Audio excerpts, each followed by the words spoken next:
Assalamualaikum warahmatullahi wabarakatuh. Kami dari kelompok 5 akan menyampaikan mengenai hasil diskusi kami tentang materi perbandingan cross section. Kelompok 5 yang beranggotakan saya sendiri, Citra Devi, dan teman saya, Utvidia Safitri dan Wiji Lestari. Perbandingan cross section. Analisis cross section adalah perbandingan data keuangan suatu perusahaan dengan perusahaan atau industri yang sejenis. Analisis cross section bermanfaat untuk melihat prestasi perusahaan relatif terhadap industri dan juga bermanfaat dalam kasus khusus seperti untuk menentukan bonus bagi manajemen perusahaan. Nah, di sini analisis ini berfungsi untuk selain untuk membandingkan dengan perusahaan lain, juga dapat untuk menentukan bonus bagi manajemen suatu perusahaan. Kemudian mendefinisikan perusahaan sejenis bukanlah merupakan pekerjaan yang mudah. Industri yang bisa diperbandingkan pada dasarnya mempunyai suatu atau beberapa elemen yang sama dengan perusahaan. Nah, di sini untuk membandingkan terdapat beberapa kriteria atau aspek tertentu untuk dijadikan sebagai perbandingan.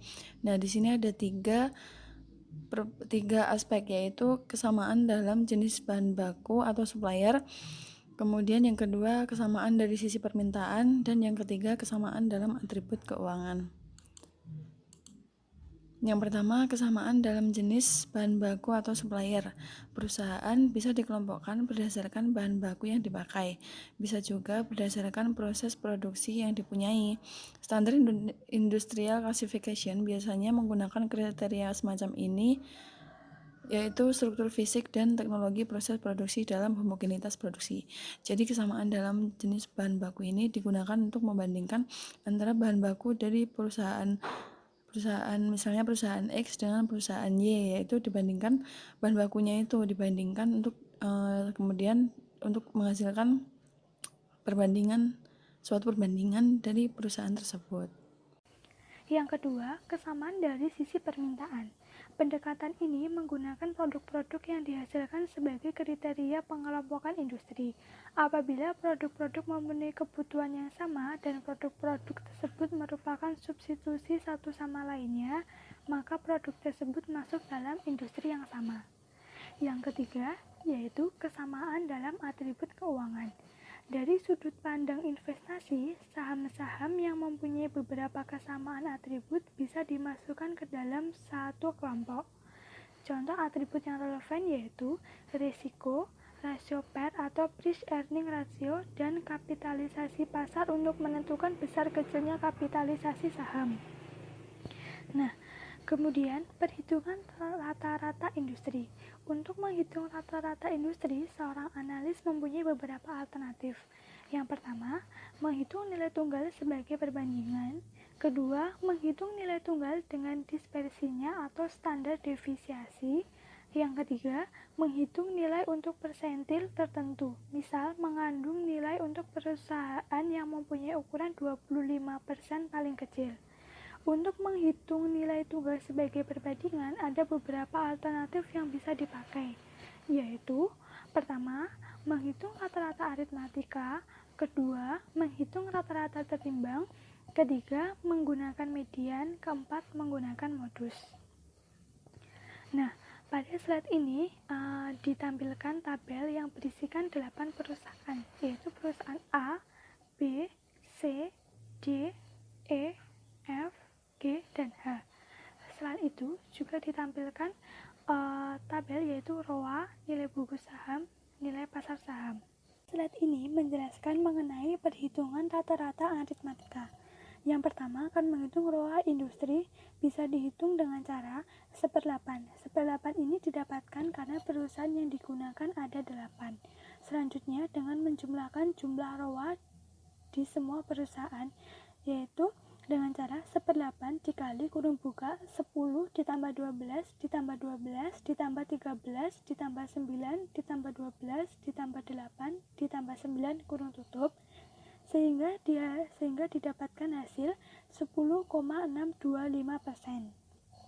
Nah, untuk menghitung nilai buku saham didapatkan dengan cara menjumlahkan nilai buku saham dari perusahaan A dengan sampai perusahaan H sehingga didapatkan hasil 2275. Untuk menghitung perusahaan A dengan cara 300 dibagi 2275 dikali 10% ditambah perusahaan B yaitu 420 dibagi 2275 dikali 12% ditambah perusahaan C yaitu 250 dibagi 2275 dikali 12% ditambah perusahaan D 200 dibagi 2275 dikali 13% ditambah perusahaan E 250 dibagi 2275 dikali 9% ditambah perusahaan F 210 dibagi 2275 dikali 12% ditambah perusahaan G 310 dibagi 2275 dikali 8% ditambah perusahaan H yaitu 335 dibagi 2275 dikali 9% sehingga didapatkan hasil 10,50%. Baik, saya Wiji Lestari akan melanjutkan pembahasan dari Utwi. Dan jika analisis menggunakan nilai pasar saham sebagai pembobotnya, bisa dihitung sebagai berikut. 350 per 3170 dikali 10%, terus ditambah hasil dari 400 per 3170 dikali 12%, ditambah 420 dikali 3170 per 12%, dan seterusnya akan menghasilkan 10,67%. Selanjutnya, perhitungan rata-rata sangat sensitif terhadap nilai-nilai ekstrim. Misalkan ada dua perusahaan dengan nilai ekstrim 30%. Ini 30% ini adalah perusahaan I dan 10% perusahaan J. Misalkan perusahaan J mengalami musibah kebakaran yang mengakibatkan kerugian 10% dan perusahaan I baru saja memperoleh lisensi impor. Barangkali analisis akan menghilangkan dua angka ekstrim tersebut dengan cara semacam angka-angka outlier bisa dihilangkan dan tidak merusak analisis. Cara lain yaitu bisa digunakan untuk menghilangkan pengaruh nilai ekstrim adalah dengan menggunakan angka median atau modus. Dengan media ROA perusahaan diurutkan sebagai berikut: 8%, 9%, 9%, 10%, 12%, 12%, 12%, 13%. Dan kita dapat nilai tengahnya atau disebut median adalah 11%. Kalau kita menggunakan modus, berarti yang sering keluar itu 12%, seperti itu. Lanjut, dari angka-angka yang dihitung di atas, berikut ringkasan hasil perhitungan dengan metode perbedaan tersebut. Rata-rata aritmatika tadi kan hasilnya 10,63%. Terus rata-rata tertimbang hasilnya 10,5%. Terus rata-rata itu tadi yang pakai nilai buku saham. Kalau sekarang rata-rata tertimbang menggunakan nilai pasar saham yaitu 10,67%, mediannya 11%, dan modusnya 12%. Terus pemilihan angka tersebut akan tergantung atas pertimbangan analisis. Dari angka-angka di atas, ROA rata-rata industri adalah 10-12%. Perbedaan antar industri. Pada waktu analisis menggunakan perbandingan industri, analisis mempunyai asumsi implisit yaitu ada perbedaan berarti dalam rasio-rasio keuangan antar industri.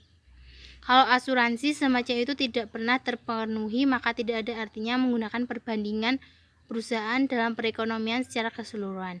Akan menghasilkan analisis yang sama. Perbandingan antar industri secara implisit juga mengakui bahwa ada perbedaan risiko bisnis antar industri. Apabila asumsi ini benar, maka perbandingan dengan perusahaan-perusahaan dalam industri relevan dilakukan karena perusahaan dibandingkan dengan perusahaan lain yang mempunyai kelas risiko bisnis yang sama, tetapi apabila risiko bisnis antar industri tidak berlainan, maka perbandingan industri yang tidak punya dasar tersebut tidak cukup kuat. Sekian presentasi dari kelompok 5, kurang lebihnya kami mohon